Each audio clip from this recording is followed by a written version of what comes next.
ഗ്രൂപ്പിന്റെ അപ്പാർട്ട്മെന്റിലാണ്. അവിടെ നമ്മുടെ ഒരു സുഹൃത്തിന്റെ ഗൃഹപ്രവേശമായിട്ട് ബന്ധപ്പെട്ട് വന്നതാണ്. ഇപ്പൊ അദ്ദേഹം നമ്മുടെ ഒരു ഉപഭോക്താവ് കൂടെ ആയിരിക്കുകയാണ്. നമ്മുടെ ഒരു സേവനം, ഒരു പെയിന്റിങ് അദ്ദേഹത്തിന്റെ വീട്ടിലേക്ക് ചെയ്ത് വാങ്ങിയിട്ടുണ്ട്. അദ്ദേഹത്തിന്റെ പേര് രോഹിത് എന്നാണ്. അദ്ദേഹത്തിന്റെ അച്ഛനാണ് നമ്മളെ ആക്ച്വലി ഈ ഒരു പെയിന്റിങ്ങിന് വേണ്ടി കോണ്ടാക്ട് ചെയ്തിരുന്നത്.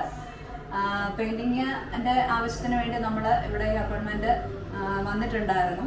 ഏകദേശം ഫ്രെയിം ചെയ്യേണ്ട സ്ഥലമൊക്കെ നമ്മൾ നോക്കി വെച്ചു. നമ്മുടേതായ രീതിയിൽ കുറച്ച് സജഷൻസിനകത്ത് വന്നതാണ് ഗോഡ് ഓഫ് മെഡിസിൻ ധന്വന്തരിയുടെ തീം. ആ പിക്ചറിന്റെ ഉന്മീലനം ചടങ്ങാണ് ഇന്ന് നടക്കുന്നത്. ഹൗസ് വാമിങ്ങിനോട് ബന്ധപ്പെട്ട് തന്നെ നമ്മൾ ആ ഒരു ചടങ്ങ് കൂടെ നടത്തുന്നുണ്ട്. ചിത്രത്തിന് ജീവൻ നൽകുന്ന മീഡിയെടുത്ത് എന്ന കർമ്മമാണ് ചെയ്യുന്നത്. അത് വീടിന്റെ ഗൃഹനാഥനായിരിക്കും ചെയ്യുക. അപ്പം ആ ഒരു കടമ്പയിലേക്ക് നമ്മൾ കടക്കാൻ പോവുകയാണ്. എല്ലാവരെയും സ്വാഗതം ചെയ്യും. നമ്മള് ഇന്ന് ഒരു ചിത്രത്തിന്റെ മെഴിയെടുത്താണ്. ഗൃഹപ്രവേശന വേളകളിലെ ഏറ്റവും അനുയോജ്യമായ ഒരു കർമ്മമാണ് ചെയ്യുന്നത്.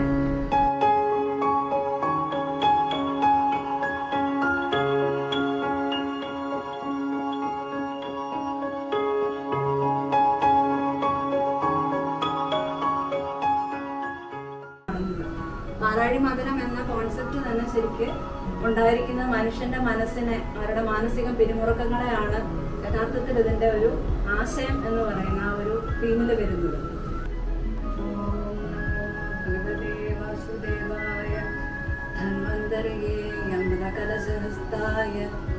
സർവാമയ വിനാശായ ത്രൈലോക്യനാഥായ ശ്രീ മഹാവിഷ്ണവേ സ്വാഹ.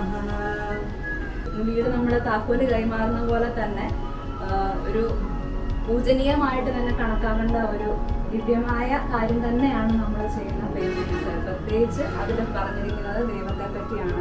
എന്താണ് ആ കോൺസെപ്റ്റ്, അതെല്ലാം മനസ്സിലാക്കി അതിന്റെ അതേ പൂർണ്ണതയിൽ തന്നെ നിങ്ങൾ കാത്തു സൂക്ഷിക്കും എന്നുള്ള വിശ്വാസമുണ്ട് എനിക്ക്. അപ്പോൾ വീടിലേക്ക് കടക്കാം.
ഏതായാലും വളരെ സന്തോഷം. ഇന്ന് അവരുടെ ഗൃഹപ്രവേശം നല്ല രീതിയിൽ നടക്കാൻ പോവാണ്. അതിലൊരു ഭാഗമായി ഞങ്ങൾക്ക് കഴിഞ്ഞു. നമ്മുടെ കസ്റ്റമേഴ്സ് എല്ലാവരും തന്നെ നമ്മളെ കോണ്ടാക്ട് ചെയ്യുന്നത് പുറത്തു നിന്നാണ്, അല്ലെങ്കിൽ ഓൺലൈനായിട്ടാണ് എൻക്വയറി ചെയ്യുന്നത്. അതേപോലെ തന്നെ പരിചയക്കാരും വരുന്നുണ്ട്. ഓരോരുത്തരും അവരുടെ ഇഷ്ടത്തിനനുസരിച്ച് നമ്മളോട് താല്പര്യങ്ങൾ പറയും. ഇൻ കേസ് അവർക്ക് സജഷൻ ഒന്നുമില്ല, ഒരു പെയിന്റിങ്ങിന്റെ ആവശ്യം മാത്രമാണ്, അങ്ങനെയാണെങ്കിൽ നമ്മൾ അവർക്ക് സജഷൻ കൊടുക്കും. അവർക്ക് ആവശ്യമുള്ള സ്പേസ് ഏതാണെന്ന് നോക്കും. അതനുസരിച്ചുള്ള ഒരു തീമും അതനുസരിച്ചൊരു സൈസും നമ്മൾ സജസ്റ്റ് ചെയ്യാറുണ്ട്.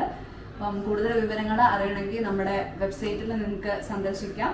ഈ താഴെ കാണുന്ന വെബ്സൈറ്റ് നമുക്ക് നോക്കിക്കഴിഞ്ഞാൽ നമ്മുടെ ഫീഡ്ബാക്കുകൾ അല്ലെങ്കിൽ നമ്മുടെ വർക്കുകൾ എല്ലാം എന്തൊക്കെ വർക്കുകൾ ചെയ്യുന്നുണ്ട്. ഇത് കൂടാതെ നമ്മൾ മ്യൂറൽ പെയിന്റിങ്സ് മാത്രമല്ല ചെയ്യുന്നത്, നെറ്റിപ്പട്ടം ചെയ്യുന്നുണ്ട്. അതേപോലെ ഡ്രസ്സുകളിൽ ഹാൻഡ് പെയിന്റിങ്സ്, മ്യൂറൽ ഡിസൈൻസും ചെയ്യുന്നുണ്ട്, അല്ലാതെയുള്ള വർക്കുകളും ചെയ്യുന്നുണ്ട്. എല്ലാവർക്കും, ജെൻസിനും ലേഡീസിനും എല്ലാവർക്കും ഉള്ളത് ചെയ്യുന്നുണ്ട്. ഈ വെബ്സൈറ്റ് വിസിറ്റ് ചെയ്യുകയാണെങ്കിൽ നിങ്ങൾക്ക് കൂടുതൽ കാര്യങ്ങൾ അറിയാൻ പറ്റും.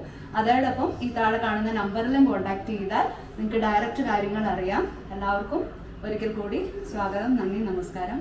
തുടർന്ന് നമ്മളെ സപ്പോർട്ട് ചെയ്യുക, ചാനൽ സബ്സ്ക്രൈബ് ചെയ്യുക. Thank you.